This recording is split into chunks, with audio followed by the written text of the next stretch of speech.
Hello everyone, welcome to Shri classes. आज का video ये बहुत ही इम्पोर्टेंट वीडियो होने वाला है आप लोगों के लिए। ये शिक्षण के सिद्धांत और विधियाँ, यानी जो बीएड सेकेंड ईयर में जो फर्स्ट पेपर होने वाला है, जिसके दो पार्ट्स हैं। एक पार्ट से 40 क्वेश्चन आएंगे, दूसरे पार्ट से 40 क्वेश्चन है। तो 40 क्वेश्चन का मैंने एक वीडियो कल दिया था आप लोगों को, और पहला जो पार्ट है शिक्षण के सिद्धांत और विधियाँ, उससे रिलेटेड ये 40 क्वेश्चन है, बहुत ही इम्पॉर्टेंट। तो वीडियो को पूरा लास्ट तक आप लोग देखिए, ये आपके लिए बहुत ही लाभदायक होगा। इसमें बहुत अच्छे अच्छे क्वेश्चन का कलेक्शन किया गया है। एग्ज़ाम में ये क्वेश्चन आने की पूरी संभावना है, तो इस वीडियो पे आप लोग लास्ट तक बने रहें। चलिए वीडियो को शुरू करते हैं। आप लोगों से एक रिक्वेस्ट है, जो लोग इस चैनल पर नए हैं प्लीज़ चैनल को सब्सक्राइब कर लीजिए।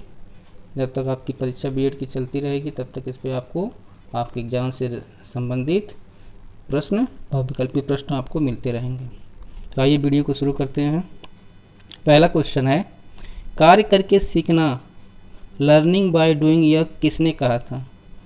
तो लर्निंग बाय डूइंग, कार्य करके सीखना, ये बताया था फ्रोबेल जी ने। इसका आंसर होगा फ्रोबेल। नेक्स्ट क्वेश्चन पे चलते हैं।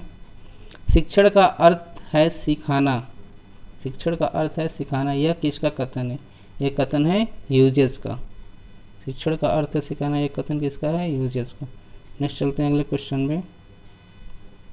ब्लूम ने शिक्षा उद्देश्यों को ज्ञानात्मक क्षेत्र को कितने वर्गों में वर्गीकृत किया? ये बहुत ही इंपॉर्टेंट क्वेश्चन है, निश्चित एग्जाम में आने वाला है ये क्वेश्चन। ब्लूम ने शिक्षा उद्देश्यों को ज्ञानात्मक क्षेत्र को कितने वर्गों में विभाजित किया है?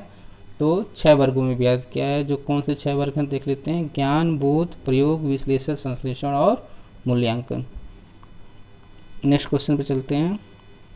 गेने ने सीखने की कितनी जटिलताओं को बताया है? गेने ने सीखने की कितनी जटिलताओं को बताया है? 8 जटिलताओं को बताया है उन्होंने। इस सीखने की प्रक्रिया में 8 जटिलताएं आती हैं। नेक्स्ट क्वेश्चन है क्वेश्चन नंबर 5। शिक्षण की कितनी क्रियाएं हैं? तो शिक्षण की 3 क्रियाएं होती हैं। एक पूर्व अवस्था, एक अंतावस्था, एक उत्तर अवस्था। पूर्व अवस्था क्रिया होता है शिक्षण के पहले हम बच्चों से जानते हैं बच्चों के बारे में। अंत क्रिया क्लास के अंदर जो हम बच्चों को पढ़ाते हैं, क्लास के अंदर जो क्रिया करते हैं। उत्तर क्रिया होती है शिक्षण के बाद मूल्यांकन, और मूल्यांकन करना शिक्षण, ये उत्तर अवस्था में आता है। तो ये 3 अवस्थाएं होती हैं, पूर्व अवस्था, अंतावस्था और उत्तर अवस्था। नेक्स्ट चलते हैं। शिक्षण के कितने स्तर होते हैं? ये क्वेश्चन बहुत ही इंपॉर्टेंट होने वाला है, निश्चित इसमें से 2 क्वेश्चन आपको आएगा। ये लो इसमें देखिए, क्वेश्चन ये 6 नंबर का एक ही है, लेकिन इसमें हम 12 क्वेश्चन इसके बनेंगे। 12 अलग अलग तरह से क्वेश्चन बन जाते हैं। तो आप लोग इसको ध्यान से सुनिए, मैं बताता हूँ कैसे बनेंगे। शिक्षण के कितने स्तर? तो शिक्षण के यहाँ पे देखिए 3 स्तर होते हैं। पहला होता है स्मृति स्तर, दूसरा होता है बोध स्तर, तीसरा होता है चिंतन स्तर। तो 2 क्वेश्चन आपके यहाँ पे बन गए। शिक्षण के कितने स्तर होते हैं? तो 3, और तीनों के नाम। अब इन तीनों के प्रतिपादक देखिए, इधर सामने लिखा हुआ है। स्मृति स्तर के प्रतिपादक हैं हार्बर्ट, बोध स्तर के हैं मॉरिसन, एंड चिंतन स्तर के हैं हंट। तो इसको आप लोग अगर याद करना चाहिए तो HMH, इसको यहाँ पे देखिए HMH लिखा हुआ है, तो इसको आप याद कर सकते हैं। तो पहले आप याद करेंगे शिक्षण के कितने स्तर होते हैं, ठीक है। उसके बाद आप याद करेंगे स्मृति स्तर, नाम को याद कर लिए, स्मृति स्तर, बोध स्तर, चिंतन स्तर। ये 3 तो आपको याद करना पड़ेगा। स्मृति स्तर, उसके बाद इसको आप कोड के द्वारा याद कर लिए HMH। S means Herbert, M means Morrison, and H means Hunt. इसमें देखिए तीसरा क्वेश्चन इसमें बनेगा कि हार्बर्ट के कितने सोपान हैं, ठीक है, या पद हैं? तो 5, मॉरिसन के 5 और हंट के 5। तो 3, 3, 6, 3, 9 और 2 क्वेश्चन यहाँ पे, और 2 क्वेश्चन और मैं बता देता हूँ इस पर। पहला देखिए, इसमें जो शिक्षण के स्तर बताए हैं, स्मृति स्तर, बोध स्तर और चिंतन स्तर। तो प्रारंभिक स्तर जो होता है वो, ये भी क्वेश्चन है, शिक्षण का प्रारंभिक स्तर क्या है? तो प्रारंभिक स्तर आप बता सकते हैं स्मृति स्तर है। और उच्चतर स्तर क्या है? उच्चतर स्तर है आपका चिंतन स्तर। तो ये भी 2 क्वेश्चन आ सकता है। तो ये एक क्वेश्चन के अंदर आपके 12 क्वेश्चन बन जाते हैं, 12 क्वेश्चन। एक ही क्वेश्चन के अंदर आपका 12 क्वेश्चन। इसको अच्छे से पढ़ लेंगे तो आपका 12 प्रश्न एकदम से तैयार हो जाएगा, ठीक है। इसको कोड को याद कर लिए, HMH, स्मृति, बोध और चिंतन। चलिए आगे नेक्स्ट चलते हैं।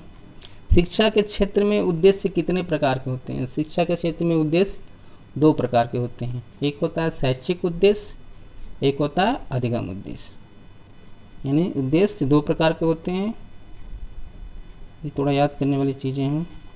साम्यपट्ट का आविष्कार किसने किया था? साम्यपट्ट का आविष्कार किया था जेम्स विलियम ने। ये भी याद कर लीजिएगा, बहुत ही इंपॉर्टेंट क्वेश्चन है।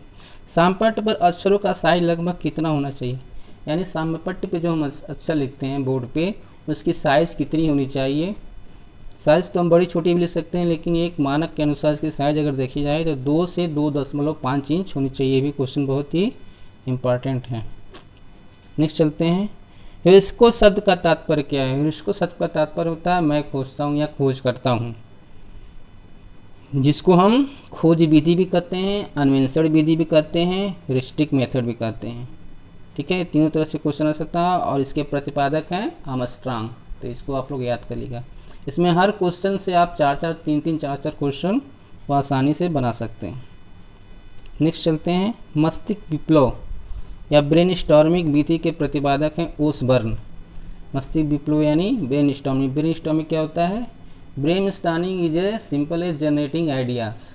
ब्रेन स्टॉर्मिंग से कहते हैं हम आइडिया को जनरेट करते हैं, किसी टॉपिक पे कई सारे लोगों से उसके बारे में जानने की प्रक्रिया को ब्रेन स्टॉर्मिंग कहते हैं। नेक्स्ट क्वेश्चन चलते हैं। इंटरनेट का उद्भव हुआ था। इंटरनेट का उद्भव हुआ था कैसे? ARPANET से। ARPANET का फुल फॉर्म होता है एडवांस रिसर्च प्रोजेक्ट एजेंसी, और NET का मतलब नेक्ट। पहले इसका नाम था ARPA। ARPA कब बनाया गया था?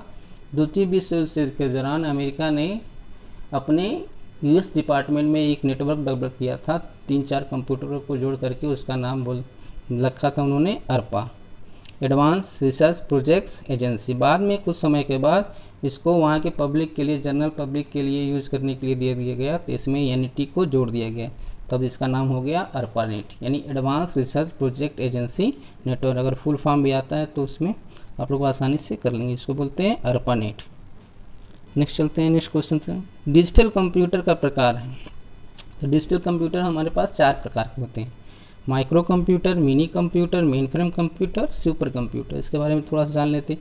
माइक्रो कंप्यूटर यानी सूक्ष्म कंप्यूटर। माइक्रो का अर्थ मतलब छोटा। छोटा कंप्यूटर के रूप में हम देखते हैं तो जो कंप्यूटर हम जनरली यूज़ करते हैं, जैसे हमारा एंड्रॉयड मोबाइल है वो भी माइक्रो कंप्यूटर होगा, डेस्कटॉप, लैपटॉप, ये सारे कंप्यूटर माइक्रो कंप्यूटर में आते हैं।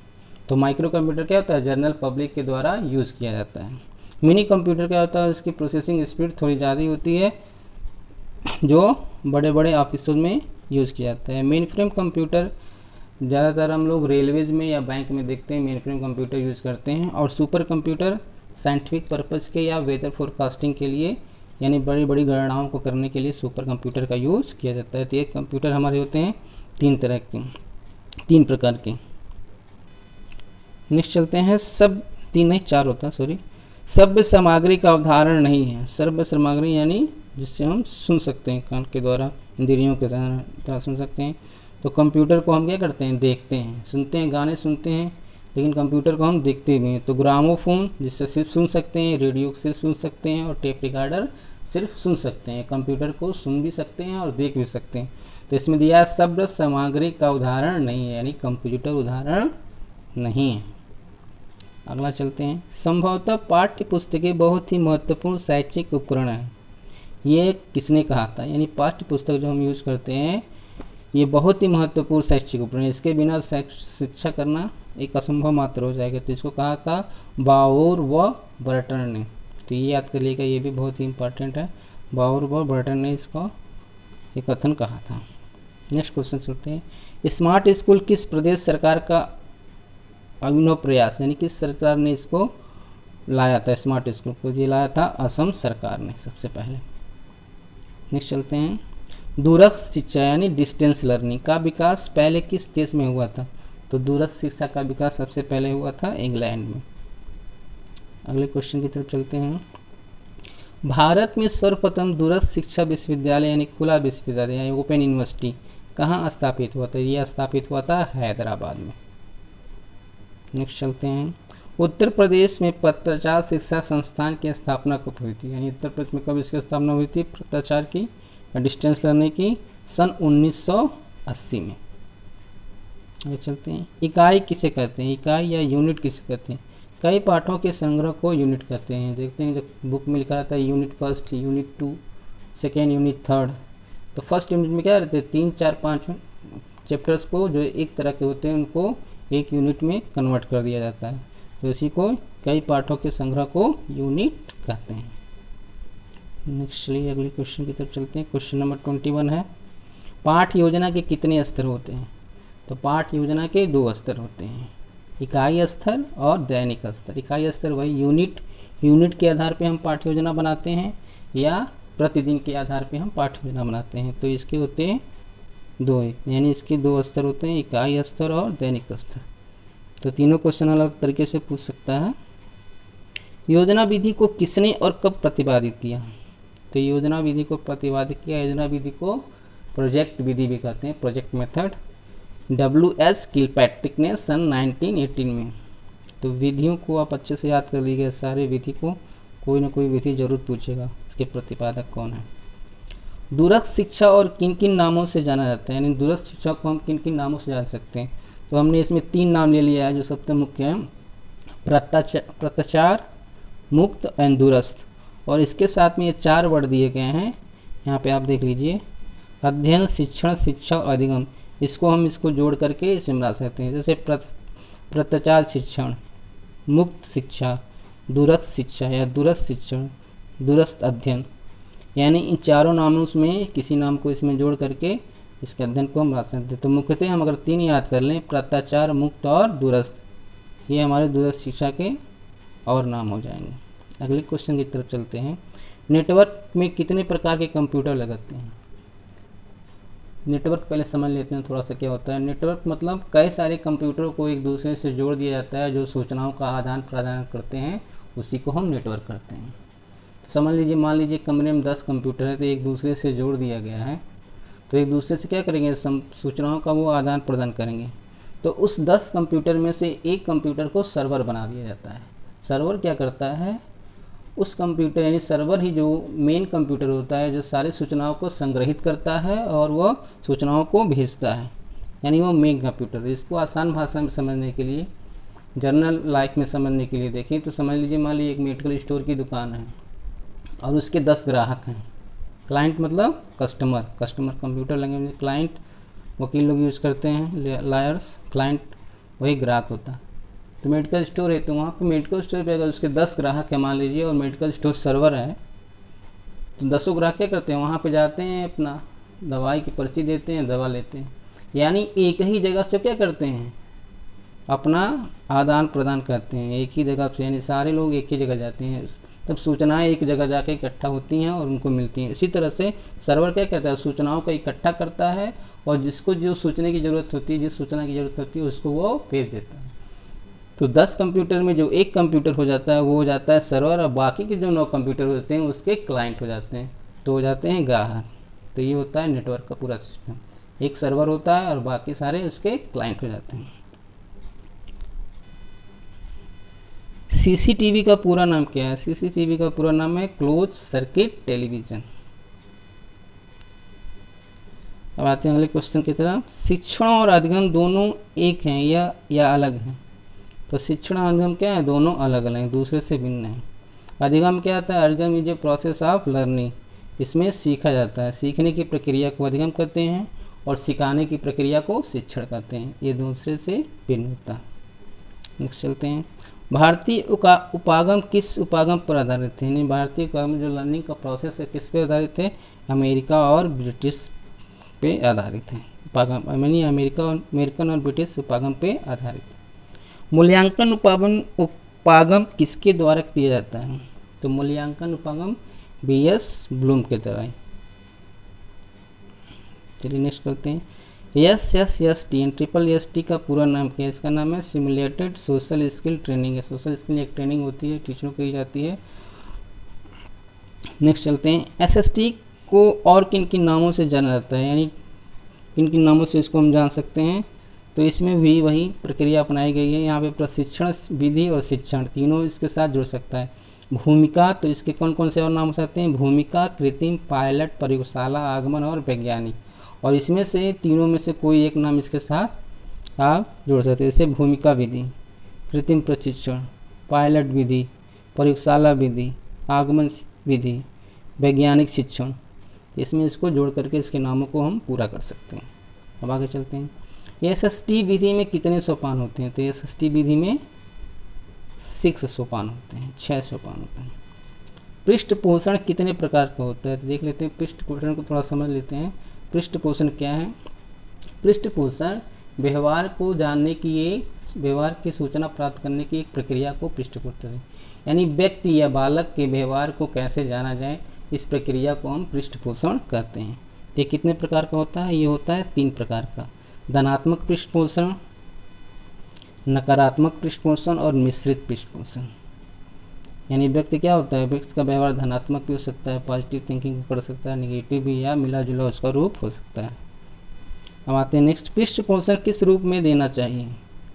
पृष्ठ पोषण किसको बताना चाहिए? सुझाव के रूप में। यानी किसी को हम इसका सूचना को, इसके व्यवहार की सूचना को अगर देते हैं तो उसको एक सुझाव के रूप में देना चाहिए, चाहे वह नकारात्मक पृष्ठ पोषण हो या मिश्रित हो या धनात्मक हो, हमेशा क्या करना चाहिए? उसको एक सुझाव के रूप में बताना चाहिए। पृष्ठ पोषण की कितनी अवस्थाएं होती हैं? तो पृष्ठ पोषण की 2 अवस्थाएं होती हैं। एक होता है व्यक्तिगत पृष्ठ पोषण, दूसरा होता है सामूहिक पृष्ठ पोषण। यानी कक्षा में हम पृष्ठ पोषण मतलब व्यवहार को या सूचना, व्यवहार की सूचना को हम बच्चों को बताते हैं तो सामूहिक रूप में बता सकते हैं, या किसी पर्टिकुलर इंडिविजुअल बच्चे को अलग से भी हम उसको बता सकते हैं कि उसके व्यवहार में, व्यवहार की सूचना उसको दे सकते हैं। तो ये होता है व्यक्तिगत पृष्ठ पोषण हो जाएगा, और सामूहिक पृष्ठ पोषण। नेक्स्ट चलते हैं, एसएसटी का आरंभ किसने और कब किया था?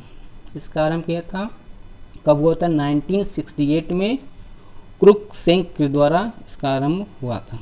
तो ये नाम याद कर लीजिएगा, नाम थोड़ा सा डिफ़िकल्ट है। चार्ट कितने प्रकार के होते हैं? जो चार्ट मुख्यतः 7 प्रकार के होते हैं।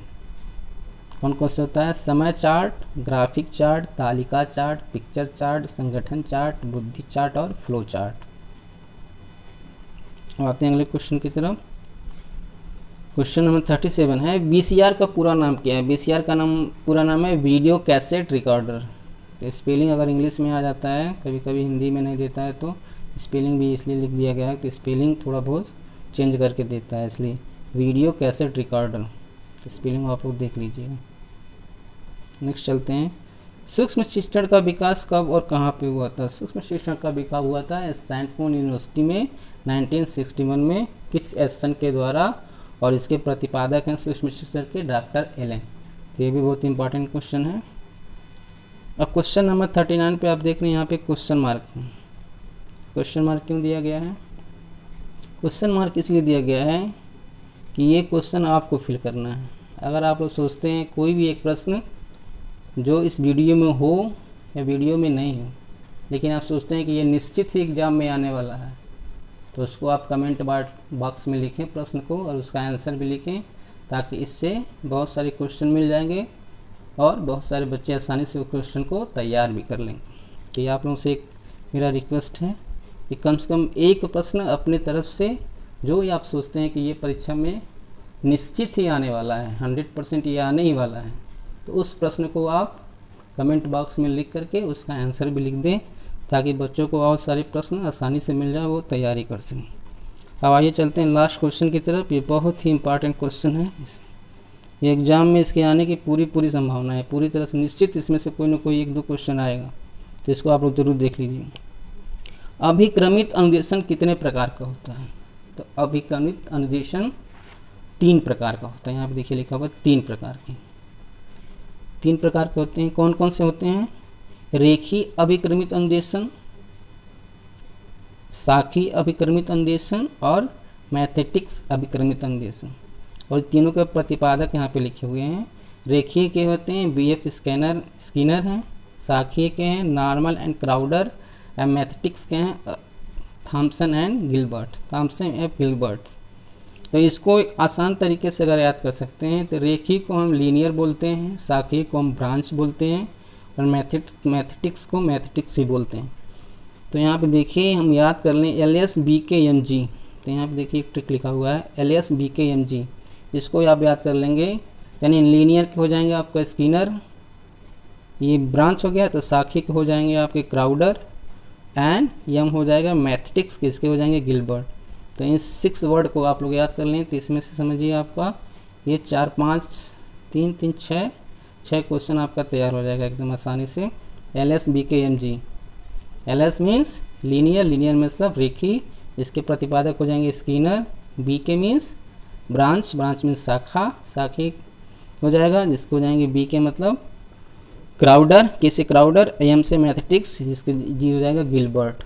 तो LSBKMG इसको याद कर लीजिए, तो आपका ये क्वेश्चन पूरी तरह से तैयार हो गया। तो जब तक आप लोग वीडियो ख़त्म कर रहे हैं, एक कमेंट करके क्वेश्चन एक ज़रूर भेजिए और उसका आंसर, ताकि एग्ज़ाम के बाद पता चले कितने लोगों ने आपका गेस सही था। तो इस चैनल पे जब तक आपके एग्ज़ाम होते रहेंगे और उससे रिलेटेड आपको वीडियो मिलते रहेंगे। मेरी शुभकामनाएं आप लोग के साथ हैं, और वीडियो आपको अच्छा लगे तो इसको शेयर करिए, ताकि और बच्चों को अधिक से अधिक लाभ मिल सके। धन्यवाद।